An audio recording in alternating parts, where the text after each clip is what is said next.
अस्सलाम वालेकुम नाज़रीन, मैं मरीम फ़ातिमा। तेलंगाना न्यूज़ टुडे में आप सबका खैर मक़दम है। आइए नज़र डालते हैं अहम सुर्खियों पर। आज तेलंगाना असेंबली नई पार्लियामेंट की इमारत का नाम अम्बेडकर के नाम से मंसूब करने की करारदाद पास करेंगे।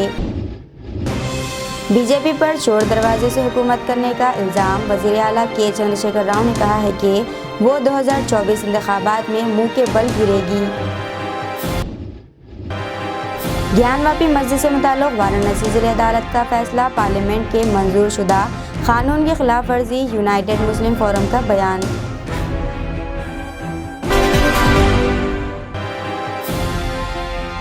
तेलंगाना के मुख्तलिफ महकूमों में इंजीनियर्स की 833 मुलाजमतों के लिए नोटिफिकेशन जारी।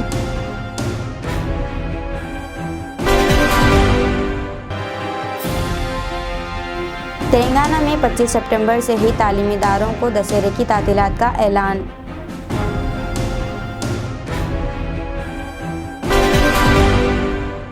तेलंगाना रियासती असेंबली 2 करारदादें पास करेगी, जिसमें मरकज़ से पार्लियामेंट की नई इमारत का नाम डॉक्टर B.R. अम्बेडकर के नाम पर रखने पर जोर दिया जाएगा, जो आईन हिंद के मेमार हैं, और बिजली तरमीमी एक्ट 2022 को भी मनसूख करने की करारदाद पेश करेंगी। चीफ मिनिस्टर के चंद्रशेखर राव ने कहा है कि करारदादें आज असेंबली में पेश की जाएंगी। चीफ मिनिस्टर ने अपनी तकरीर में यह भी ऐलान किया है कि सब इंस्पेक्टर ऑफ पुलिस और कांस्टेबल की अहलियत के इम्तहानात में शामिल होने वाले SC और ST उम्मीदवारों के किट ऑफ मार्क्स को कम किया जाएगा। इन्होंने वेलफेयर हॉस्टल्स के हालत का जायज़ा लेने और तलबा को मेयारी खाने के साथ साथ दीगर सहूलियात की फराहमी को यकीनी बनाने का भी वादा किया। జాతుల గురించి అతి ఎక్కువగా తప్పించిన వ్యక్తులలో చెగువేరా కావచ్చు, నెల్సన్ మండేలా కావచ్చు, ఆ కోవలో వ్యక్తి డాక్టర్ బాబాసాహెబ్ అంబేద్కర్ గారు. అందులో డౌటే లేదు. బాబాసాహెబ్ అంబేద్కర్ గారు అధ్యక్ష ఒళ్ళు జలధరిస్తూ ఒక సందర్భాన్ని గుర్తు చేసుకుంటే, వారు రాజ్యాంగ రచనలో భాగం వహించకపోతే తెలంగాణ రాష్ట్రమే వచ్చేది కాదు అధ్యక్ష. ఈ రాష్ట్రమే ఏర్పడేది కాదు. గతంలో కూడా చెప్పిన అధ్యక్ష, once again I wanted to put it on the record of the house. వారి కంట్రిబ్యూషన్ ఏంటంటే, కాన్స్టిట్యూయెంట్ అసెంబ్లీలో చర్చలు జరుగుతున్నప్పుడు చాలామంది మెజార్టీ సభ్యులు ఉన్న రాష్ట్రంలో ఏదైతే విడిపోతా ప్రాంతం ఏదైతే అంటున్నదో అట్లా కాకుండా రాష్ట్ర అసెంబ్లీ తీర్మానం పాస్ చేస్తే ఒప్పుకోవాలంటే కాదు తప్పు అని చెప్పి అంబేద్కర్ గారు చెప్పారు అధ్యక్ష. రాత్రి అయిపోయింది, లేట్ అయిపోయింది. అప్పటికి 10:30-11 అవుతా ఉంది. ఎట్లా అంటే ఇప్పుడు ఇట్లా చెప్తే ఇంత ఈజీ కాదు, నేను పొద్దున టైప్ చేసి తెస్తాను, రాత్రి పడుకోకుండా నిద్రపోకుండా మీరు ఉదయం చదవండి, మీకు సమ్మతమైతే నేను చెప్పేదాన్ని ఆమోదిస్తాం, లేదంటే మీరు చెప్పే చర్చ చేద్దామని చెప్పి వారు పడుకోకుండా నిద్రగాసి ఆ రాత్రి దాదాపు 1-2 గంటల నిద్రపోయి మిగతా సమయం అంతా మొత్తం ప్రింట్ చేసి తెచ్చి ఎందుకోసం డీటెయిల్ నోట్, ఎందుకోసం ఇట్లా దీన్ని ఒప్పుకోవద్దు, ఎందుకోసం వాళ్ళు డిమాండ్ ఒప్పుకోవాలంటే రాష్ట్ర అసెంబ్లీలో పాస్ చేయకపోయినా సరే పార్లమెంట్ తీర్మానం ఆమోదించవచ్చు అని పెట్టించారు అధ్యక్ష. ఎవరు? అంబేద్కర్ గారు. ఎందుకు? ఎవరైతే దోపిడీకి గురవుతున్నారో వాళ్ళు వచ్చి షికాయత్ చేసుకునే జాగానే కేంద్ర ప్రభుత్వం, పార్లమెంటు. కాబట్టి మళ్ళీ అసెంబ్లీ తీర్మానం కాబట్టి అక్కడనే కట్టేసినట్టు అయిపోతుంది, మళ్ళీ దోపిడీదారులకి వాళ్ళని అప్పయినట్టు అవుతుంది. అది కరెక్ట్ కాదని చెప్తే అందరూ కూడా చదువుకొని ఒక మాట కూడా మాట్లాడకుండా ఆయన అంబేద్కర్ గారు అద్భుతంగా దాన్ని పాస్ చేయించి రాజ్యాంగంలో పొందుపరిచిన అధ్యక్ష. వారి కంట్రిబ్యూషన్ పుణ్యమానే మొన్న మనకు అదే చట్టస్ఫూర్తితోని తెలంగాణ రాష్ట్రం కూడా ఏర్పడ్డది. ఇవాళ మనం కొత్త సుఖపడుతుంది. కాబట్టి కొత్త నూతన పార్లమెంట్ భవనానికి పెట్టడానికి అంబేద్కర్ గారిని మించిన వ్యక్తి దేశంలో ఇంకో లేనేలేదు అధ్యక్ష. कौमी पार्टी के क़याम के मंसूबे का ऐलान करने के बाद बीजेपी पर हमला करते हुए चीफ मिनिस्टर के चंद्रशेखर राव ने कहा है कि बीजेपी सिर्फ 36% वोट शेयर के साथ ही मुल्क पर हुकूमत कर रही है। अब की बार बीजेपी हुकूमत को शिकस्त का सामना होगा और मरकज़ में गैर बीजेपी हुकूमत इक़्तिदार में आएगी। ये 2024 के लोकसभा इंतखाबात में पता चलेगा। इन्होंने ये भी कहा है कि रियासती हुकूमत FRBM कर्ज लेने की हद को कम करने पर मरकज़ के ख़िलाफ़ कानूनी कार्रवाई करेगी। मज़ीद इन्होंने 1 सेकंड में इस्तीफ़ा देने की पेशकश भी की अगर इनका दावा है कि आंध्र प्रदेश हुकूमत TS के 17,000 करोड़ रुपए वाजिबुल अदा है।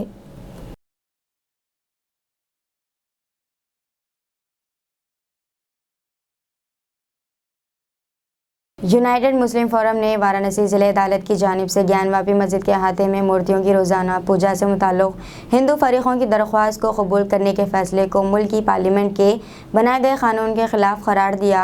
फोरम के ज़िम्मेदारान मौलाना मोहम्मद रहीमुद्दीन अंसारी, मौलाना सैयद शाह अली अकबर निज़ामुद्दीन हुसैनी, मौलाना सैयद मोहम्मद कबूल बादशाह क़ादरी शुत्तारी, मौलाना मीर कुतुबुद्दीन अली चिश्ती, मौलाना शाह मोहम्मद जमालुर रहमान मुफ्ताही, मौलाना मुफ्ती सैयद सादिक मोइनुद्दीन, मौलाना खालिद सैफुल्लाह रहमानी, जनाब ज़ियाउद्दीन, जनाब सैयद मुनीरुद्दीन, जनरल सेक्रेटरी मौलाना सैयद अहमद, मौलाना सैयद शाह ज़हीरुद्दीन अली सूफ़ी, मौलाना सैयद मसूद हुसैन, मौलाना सैयद तक़ी रज़ा आबिदी, मौलाना सैयद शाह फ़ज़ल उल्लाह क़ादरी, मौलाना ख्वाजा मोहम्मद शुजाउद्दीन इफ्तिखारी हक़ानी पाशा व दीगर ज़िम्मेदारान ने अपने मुश्तरका बयान में अदालत के इस फ़ैसले पर तशवीश का इज़हार करते हुए कहा है कि इसके असरात एक बार फिर मुल्क में राम जन्मभूमि बाबरी मस्जिद तनाज़े की सूरत हाल पैदा कर देंगे। मुल्क में अदल व इंसाफ और क़ानून की हुक्मरानी पर सवाल खड़ा हो रहा है। एक मुनज़्ज़म साजिश के ज़रिए मुल्क में मंदिर मस्जिद तनाज़ात को हवा दी जा रही है। इबादत गाहों से मुताल्लिक़ क़ानून 1991, ख़ुसूसी दफ़ा Waqf act 1995, Shri Kashi Vishwanath temple act 1983 के इतलाक़ को ज़िले जज ने कबूल न करते हुए इस मुक़दमे को समाअत के लिए कबूल कर लिया। ऐसा महसूस होता है कि अदालत के सामने पार्लियामेंट के बनाए क़वानीन की कोई अहमियत रही। इससे क़ब्ल ज्ञानवापी मस्जिद का सर्वे वीडियोग्राफी के अदालत ने इजाज़त दी थी। इसकी रिपोर्ट को मुहरबन अदालत के हवाले करने के बजाय इसको बरसरे आम कर दिया गया। मस्जिद के अहाते में मौजूदा वज़ू के हौज़ के फवारे को शिवलिंग करार देकर इस इलाके को अदालत ने बंद करवा दिया ताकि मस्जिद के मुसल्ली यहाँ वज़ू ना कर सके। वज़ीर-ए-आज़म नरेंद्र मोदी ने काशी विश्वनाथ राहदारी का इस मुकाम पर इफ्तिताह अंजाम दिया था। मुल्क की मौजूदा सियासी सूरत हाल मस्जिद मंदिर तनाज़े के इर्द गिर्द घूम रही है। एक अरसा क़ब्ल तक बाबरी मस्जिद राम जन्मभूमि और अब आइंदा इंतखाबात के लिए ज्ञानवापी मस्जिद काशी विश्वनाथ मंदिर का मौजू गरमाता रहेगा। इन हालात में मुसलमानों से अपील की गई है कि वो सब्र व इस्तक़लाल और इत्तेहाद के ज़रिए क़ानूनी जिद्दोजहद को जारी रखें और इस मामले को इख्तिताम तक पहुँचाएँ। बाबरी मस्जिद के बारे में अदालत के फ़ैसले के बाद ये समझा जा रहा था कि मस्जिद मंदिर के तनाज़ात ख़त्म हो जाएंगे, लेकिन ऐसा मुमकिन नज़र नहीं आ रहा है। सेक्युलर इक़दार पर चलने वाले मुल्क की आवाम और दुनिया के लोग मुल्क के इन हालात को देख रहे हैं। मुल्क के मुसलमानों पर जिस तरह अदल व इंसाफ के दरवाजे खुलने चाहिए, इसकी तौक़्क़ो ही की जा सकती है।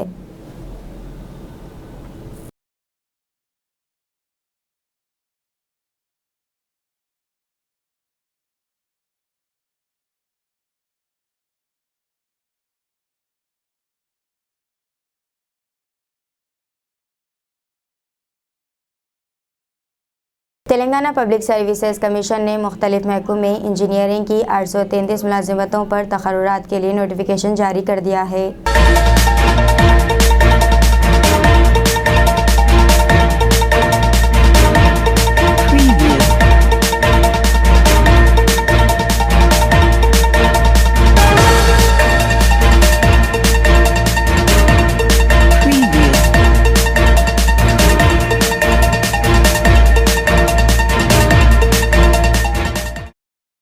इन मुलाजिमतों में stunt engineer, municipal stunt engineer, technical officer, junior technical officer शामिल रहेंगे।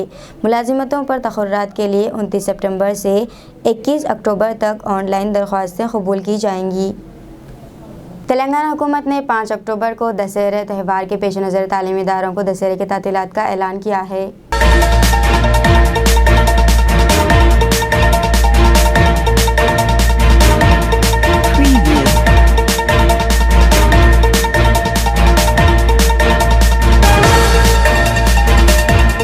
इस महीने की 26 तारीख से 8 अक्टूबर तक कुल 13 दिनों तक दशहरे की तातीलात रहेंगी। बताया गया है कि 25 सितंबर और 9 अक्टूबर को इतवार होंगे, इसलिए दशहरे के कुल 15 दिन छुट्टियां होंगी। महकमे तालीम ने वाज़ेह किया है कि तालीमी इदारे 10 अक्टूबर यानी पीर को दोबारा खुलेंगे। इब्तदाई तौर पर ये इत्तलात मिली थी कि क्लास 9 और 10 की छुट्टियों में इस बार कमी मुतवक्को है। ताहम ताज़ा तौर पर 15 दिनों की तातीलात का ऐलान किया गया है, जिससे वाज़ेह हो गया है कि तमाम जमातों को मसावी तातीलात का ऐलान किया गया है।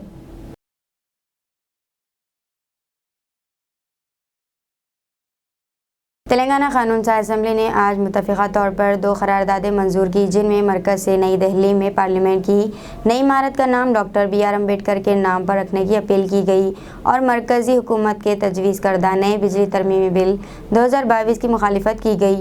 IT और सनत के वज़ीर KT रामाराव ने आज असम्बली में एक करारदाद पेश की। कहा है कि ये मुनासिब होगा कि पार्लियामेंट की नौ तामीर शुदा इमारत का नाम अम्बेडकर के नाम पर रखा जाए, जो आइन के मेमार हैं। इन्होंने कहा है कि आइन के ज़रिए जमहूरी मुल्क में अक़लियतों की मजबूत आवाज़ को यकीनी बनाने में अम्बेडकर का अहम किरदार था। इन्होंने याद दिलाया कि तेलंगाना रियासत की तश्कील अम्बेडकर के ज़रिए बनाए गए दफ़ात की वजह से ही हो सकती है और रियासती हुकूमत बग़ैर किसी इम्तियाज़ के सबब की फ़लाह व बहबूद और तरक्की के लिए इनके उसूलों पर अमल पैरा है। इन्होंने मज़ीद कहा है कि अम्बेडकर ने कौम को एक सिमत दी और पार्लियामेंट की नई इमारत को इनके नाम से मंसूब करने के लिए इनसे बेहतर और कोई शख्स नहीं हो सकता। పాలకులు సరిగ్గా లేకపోతే ఇంత గొప్పగా కట్టిన గుడిలో కూడా అసురులు జమైతే దాన్ని ధ్వంసం చేయక తప్పదు, ప్రజాస్వామ్య పునాదులకే అది విఘాతం కలిగిస్తుందని చెప్పి ముందే చెప్పిన మహానుభావుడు డాక్టర్ బాబాసాహెబ్. అధ్యక్ష, బాబాసాహెబ్ గారు కేవలం బడుగు బలహీన వర్గాల నాయకుడు కాదు అధ్యక్ష. కొంతమంది బాబాసాహెబ్ అంబేద్కర్ గురించి మాట్లాడిన ప్రతి సందర్భంలో ఆయన ఏదో కొన్ని జాతులకు, కొన్ని కులాలకు, కొన్ని వర్గాలకు మాత్రమే ప్రతినిధిగా, వారికి మాత్రమే నాయకుడిగా వర్ణిస్తారు అధ్యక్ష. అధ్యక్ష, ఒక మాటలో చెప్పాలంటే మహాత్మా గాంధీకి ఏమాత్రం తగ్గని మహానుభావుడు డాక్టర్ బాబాసాహెబ్ భీమ్రావ్ అంబేద్కర్ గారు. అధ్యక్ష, ఆయన ఒకరి గురించి పోరాడలేదు అధ్యక్ష. వారు స్త్రీ పక్షపాతి, స్త్రీకి సమాన హక్కులు రావాలే అని ఆనాడే అధ్యక్ష మహిళల హక్కుల కోసం పోరాడి పదవిని వదులుకున్న మహానుభావుడు డాక్టర్ బాబాసాహెబ్ భీమ్రావ్ అంబేద్కర్. ఆయన ఒక మాట అన్నారు అధ్యక్ష, I measure the progress of a community by the degree of progress which women have achieved. ఒక సమాజం యొక్క పురోగతిని, ఒక దేశం యొక్క ప్రగతికి కొలమానంగా నేను భావించేది ఆ సమాజంలో, ఆ దేశంలో ఉండే మహిళలు సాధించిన పురోగతినే ఒక కొలమానంగా, కొలబద్దగా నేను తీసుకుంటా అని చెప్పిన మహానుభావుడు గౌరవనీయులు డాక్టర్ అంబేద్కర్. అధ్యక్ష, వారు ఆనాడే ఎంతో శ్రమకు, ఎంతో సమయాన్ని వెచ్చించి హిందూ కోడ్ బిల్లును వారు ఆనాడే రూపొందించినారు. రాజ్యాంగాన్ని ఆమోదించిన తర్వాత 55లో హిందూ కోడ్ బిల్లును కూడా వారే రూపొందించినారు. రూపొందించి అందులో ఏమేమి పెట్టినారు అధ్యక్ష? తండ్రి ఆస్తిలో సమాన హక్కు, వారసత్వ హక్కు, బహుభార్యత్వం రద్దు, విడాకులు, పునర్వివాహం లాంటి ప్రగతిశీల అంశాలను పొందుపరిచి మహిళలకు కూడా సమాన హక్కులు ఉండాలి, వారు సమాజంలో సమవాటా కలిగిన వారు అని చెప్పి గొప్పగా ఆ బిల్లును రూపొందించినారు. సరే, తర్వాత ఆ బిల్లు ఆమోదం పొందలేదు అనే ఒక బాధతో, ఆవేదనతో రాజీనామా చేసిన నాయకుడు డాక్టర్ బాబాసాహెబ్. అధ్యక్ష, ఇంకొక మాట కూడా చెప్పుకోవాలి. ఇదే శాసనసభలో ఆనాడు ఉమ్మడి ఆంధ్రప్రదేశ్లో స్పీకర్గా ఉన్న పెద్దలు, డిప్యూటీ స్పీకర్గా ఉన్న బట్టి గారు, వారందరి ముందు ఇదే శాసనసభలో టీఆర్ఎస్ తరఫున మేము మాట్లాడినాం అధ్యక్ష. ఆ రోజు కూడా కాన్స్టిట్యూయెంట్ అసెంబ్లీ డిబేట్లో డాక్టర్ బాబాసాహెబ్ మాట్లాడిన మాటలను కోట్ చేస్తూ చెప్పాము అధ్యక్ష. ఆనాడు ఒక చర్చ వచ్చింది అధ్యక్ష ఇదే శాసనసభలో. శాసనసభ తీర్మానం లేకుండా కొత్త రాష్ట్రం ఎట్లా చేస్తారు అని వారు మాట్లాడిన మాట. ఆనాడు ఉమ్మడి ఆంధ్రప్రదేశ్లో ఎవరైతే సమైక్యవాదులుగా చెప్పుకునే నాయకులు, రాష్ట్ర విభజనను వ్యతిరేకించిన నాయకులు మాట్లాడిన మాట, శాసనసభ ఆమోదించాలి కదా, ఆమోదించకుండా రాష్ట్రం విభజన ఎట్లా చేస్తారు, ఇది అప్రజాస్వామికం అని మాట్లాడితే డాక్టర్ బాబాసాహెబ్ చెప్పిన మాటను కాన్స్టిట్యూయెంట్ అసెంబ్లీ డిబేట్లో మేము ఆ రోజు చెప్పడం జరిగింది అధ్యక్ష. డాక్టర్ బాబాసాహెబ్ మాట్లాడిన మాట ఎగ్జాక్ట్ వర్డ్ అధ్యక్ష, tyranny of majority shall not be allowed. అంటే ఆయన ఉద్దేశం ఏంది అధ్యక్ష? భాషా ఆధిపత్యాన్ని, ప్రాంతీయ ఆధిపత్యాన్ని, ఒక రాష్ట్రంలో కూడా ఒక సమూహం ఆధిపత్యాన్ని వ్యతిరేకించిన దార్శనికుడు అంబేద్కర్. అధ్యక్ష, ఆ రోజే వారు అన్నారు టిరనీ ఆఫ్ మెజారిటీ కుదరదు. ఎవరైతే పీడితులుగా భావిస్తున్న వ్యక్తి, ఎవరైతే పీడిస్తున్నాడో అని చెప్పి వారు కంప్లైంట్ ఇస్తున్నారో వారి నుంచి నో అబ్జెక్షన్ సర్టిఫికేట్ కావాలంటే ఎట్లొస్తుంది? అది సాధ్యం కాదు. అందుకే రాష్ట్ర శాసనసభ ఆమోదంతో కానీ, రాష్ట్ర శాసనసభ అంగీకారంతో కానీ నిమిత్తం లేకుండానే ఖచ్చితంగా కొత్త రాష్ట్రాన్ని ఏర్పాటు చేయవచ్చు పార్లమెంట్లో సింపుల్ మెజారిటీతో అని చెప్పి ఆర్టికల్ 3 పొందుపరిచిన మహానుభావుడికి తెలంగాణ జాతి యావత్తు సర్వదా శతదా రుణపడి ఎప్పటికీ ఉంటుంది అధ్యక్ష. వారి ప్రజాస్వామిక దార్శనికతకు జోహార్లు అర్పిస్తూ 1948లో వారు ఇంకొక మాట కూడా అన్నారు అధ్యక్ష. రాజ్యాంగ సభ చర్చలో మాట్లాడుతూ, రాజ్యాంగ నైతికత అనేది సహజమైన భావన కాదు, దాన్ని ప్రతి వ్యక్తిలో ఎప్పటికప్పుడు పెంపొందించాలి. అంటే రాజ్యాంగం రాసినంత మాత్రాన ఆ స్ఫూర్తిని పాలకులు ఆటోమేటిక్గా అందిపుచ్చుకోరు, ఎప్పటికప్పుడు గుర్తు తెచ్చుకోవాలి, ఎప్పటికప్పుడు యాద్ చేసుకోవాలి అని చెప్పిన మహానుభావుడు డాక్టర్ బాబాసాహెబ్. వారు మాట్లాడిన ఒక మాట చెప్తూ నేను తీర్మానానికి వస్తాను అధ్యక్ష. వారు అన్న మాట ప్రజాస్వామ్యం విద్య అనే ఒక పుస్తకంలో వారన్న మాట అధ్యక్ష. He has defined democracy. We take a lot of pride, sir, that India is the world's largest democracy. He has defined democracy in a beautiful way. Lot of people say democracy is for the people, by the people, of the people. అది కాదు అధ్యక్ష, అది మాత్రమే కాదు. వారు చెప్పిన మాట democracy is defined as a form and method of government whereby revolutionary changes in the economic and social life of the people are brought about without bloodshed. ఒక చుక్క రక్తం చిందించకుండా సామాజిక ఆర్థిక అసమానతలను తొలగించడానికి ఉపయోగపడే అద్భుతమైన ప్రజాస్వామిక ప్రక్రియ ప్రజాస్వామ్య వ్యవస్థ, పార్లమెంటరీ ప్రజాస్వామ్య వ్యవస్థ అని వారు చెప్పడమే కాకుండా ప్రజాస్వామ్యం అంటేనే పరస్పరం సహకారంతో కలిసి ముందుకు పోయే జీవన విధానం అని నిర్వచించిన మహానుభావుడు. అందుకే భారత ప్రజాస్వామ్య వ్యవస్థకి ప్రతీక, ప్రపంచంలోనే అతిపెద్దదైన ప్రజాస్వామ్య దేశమైన భారతదేశానికి మరి టెంపుల్ ఆఫ్ డెమోక్రసీ అంటాం అధ్యక్ష మనం పార్లమెంటుని.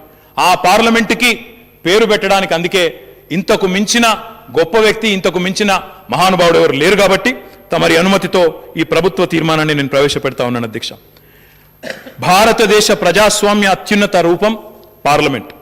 నూతనంగా నిర్మించిన పార్లమెంటు భవనానికి భారత రాజ్యాంగ నిర్మాత, సంఘ సంస్కర్త, సామాజిక సమానత్వం కోసం ఎనలేని కృషి చేసిన మహానుభావుడు, మహనీయుడు, మహామేధావి అయిన భారతరత్న డాక్టర్ బాబాసాహెబ్ అంబేద్కర్ పేరు పెట్టడం సముచితంగా ఉంటుందని కేంద్ర ప్రభుత్వానికి ప్రతిపాదిస్తూ ఈ సభ ఏకగ్రీవంగా తీర్మానం చేస్తున్నది. तेलंगाना कानून साज असेंबली ने आज तेलंगाना में पब्लिक एम्प्लॉयमेंट सुपर इन्वेंशन तरमीमी बिल को मंजूरी दे दी। इस बिल को वजीर सेहत हरीश राव ने ऐवान में पेश किया। अरकान ने इसे मंजूरी दी। इस मौके पर वज़ीर मौक़ूफ़ ने कहा है कि रियासती हुकूमत ने मेडिकल एजुकेशन में काम करने वाले प्रोफेसरों, एसोसिएट प्रोफेसरों और स्टंट प्रोफेसरों की सबकदोशी की हद उम्र बढ़ाकर 65 साल करने का फ़ैसला किया है। इन्होंने याद दिलाया कि ऐवान में क़ानून भी बन चुका है। बाज़ प्रोफेसर्स को टीचिंग अस्पतालों के सुपरिटेंडेंट, बाज़ प्रोफेसर्स को मेडिकल प्रिंसिपल और बाज़ प्रोफेसर्स को एडिशनल डायरेक्टर एजुकेशन और डायरेक्टरेट ऑफ मेडिकल एजुकेशन के तौर पर तैनात किया जाएगा। इससे कबल जब ये बिल मंजूर किया गया था तो सिर्फ प्रोफेसर, एसोसिएट प्रोफेसर्स और स्टंट प्रोफेसर्स के लिए उम्र की हद मुकर्रर की गई थी, लेकिन आज प्रिंसिपल, सुपरिटेंडेंट, एडिशनल, DME और DMA के लिए उम्र की हद को बिल में शामिल नहीं किया गया है। इन्होंने कहा है कि आज इन सब पर उम्र की हद 65 साल लागू करते हुए तरमीम की तजवीज़ दी गई है।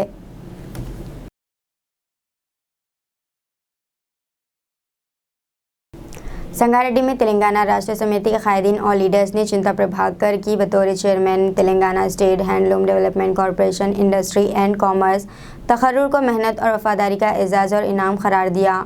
2018 के असेंबली इंतखाबात में मामूली फ़र्क से हारने के बावजूद चिंता प्रभाकर ने गुज़िश्ता 4 सालों में पार्टी की बुनियाद को बरकरार रखने में अहम रोल अदा किया था।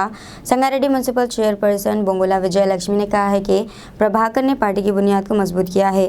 पिछले 4 सालों के दौरान संगारेड्डी के मुतअद्दिद म्यूनसिपल कौंसलर और सदाशिव पेट म्यूनसिपैलिटी, सरपंच और अपोजिशन जमातों के MPTC अरकान ने प्रभाकर की मौजूदगी में TRS पार्टी में शमूलियत इख्तियार की।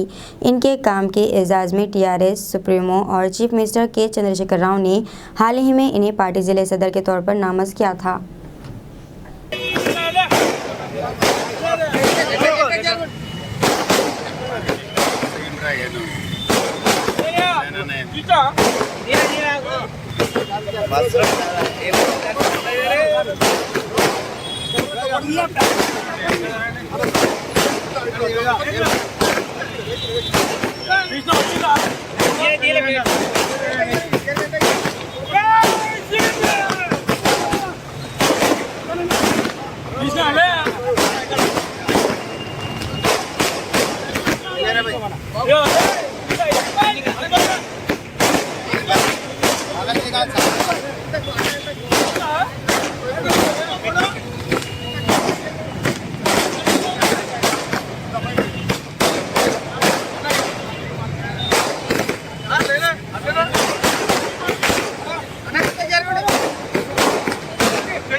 మా చింతా ప్రభాకర్ అన్నకు సంగారెడ్డి మాజీ ఎమ్మెల్యే గారికి ఈరోజు చేనేత మరియు ఈరోజు అంతేకాకుండా హ్యాండ్లూమ్కు సంబంధించినటువంటి కార్పొరేషన్ చైర్మన్గా నిన్ననే వారికి బాధ్యతలు అప్పచెప్పి జీవో కూడా రావడం జరిగింది.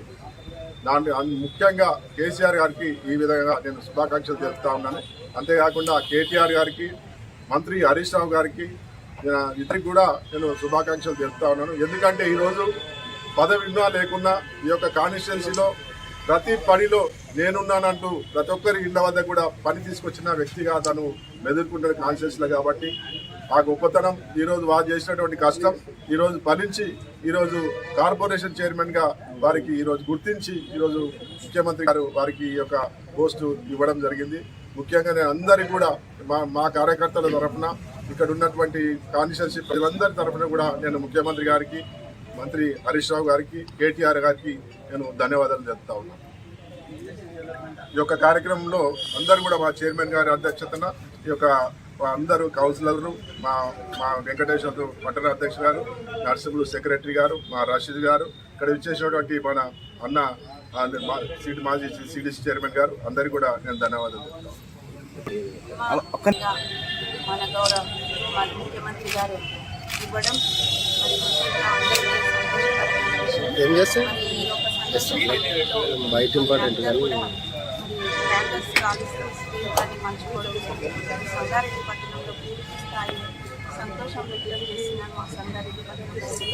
మరి వారు మా సంగారెడ్డి పట్టణానికి మరి ఏ పదవి లేకున్నా కానీ మా వెన్నంటూ మా పార్టీని కానీ అందరినీ కానీ ముందుకు తీసుకుపోయి మరి సంగారెడ్డి పట్టణంలో డెవలప్మెంట్ కానీ పూర్తి కృషి చేస్తూ మరి ప్రతి రంగంలో మరి పేద ప్రజల్ని మరి అన్ని కార్యక్రమాల్లో అభివృద్ధి కార్యక్రమాల్లో సంక్షేమ పథకాలు ముందుకు తీసుకొస్తూ మరి వారు చేపట్టినటువంటి శ్రమకు తగ్గ ఈ యొక్క పదవి ఇవ్వడం నిజంగా గర్వించదగ్గ విషయం. మరి వారు మరి ఇంత ఉన్నంత పదవులన్నీ పొందాలని కూడా కోరుకోవడం జరుగుతుంది. మరి ఈ యొక్క సహకరించినటువంటి మా గౌరవ మంత్రివర్లకి, మరి కేటీఆర్ గారికి, హరీష్ అన్న గారికి, మరి పదవి పొందినటువంటి మా చింతా ప్రభాకర్ అన్న గారికి కూడా నేను శుభాకాంక్షలు తెలియజేసుకుంటున్నాను. మరి ఈరోజు సంగారెడ్డి పట్టణంలో ఈ కార్యక్రమంలో పాల్గొన్నటువంటి వైస్ చైర్మన్ గారికి, మా కౌన్సిలర్లకి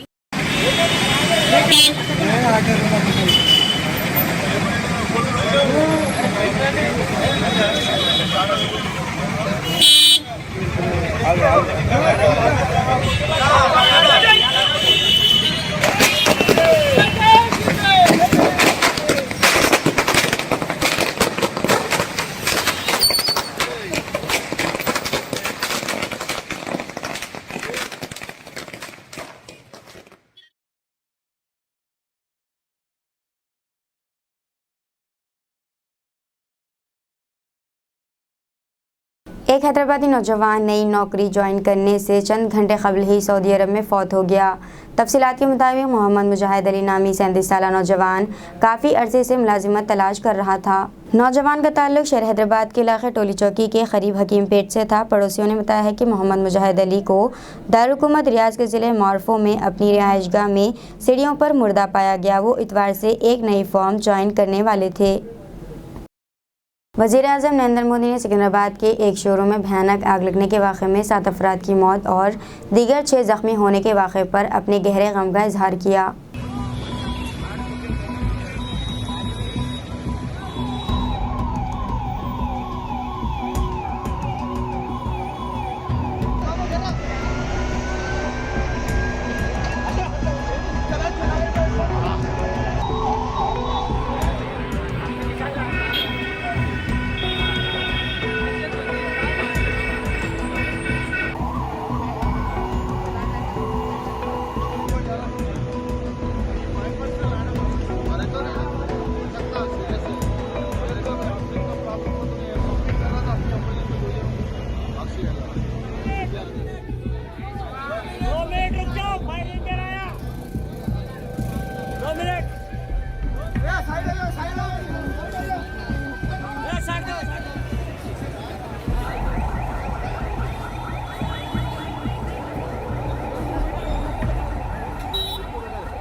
वज़ीर-ए-आज़म मोदी ने मरने वाले अफराद ख़ानदान से दिली हमदर्दी का इजहार किया और हर एक मुतवफ़्फ़ी के ख़ानदान को 2 लाख रुपये मुआवजा, ज़ख्मियों को फ़ीकस 50,000 रुपये मुआवजे का ऐलान किया।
तालीम और हुनरमंदी के फ़रोग़ के मरकज़ी वज़ीर धर्मेंद्र प्रधान ने आज कहा है कि हमें अगले 3 वर्षों में 25 लाख ट्रेनर्स तैयार करने की ज़रूरत है।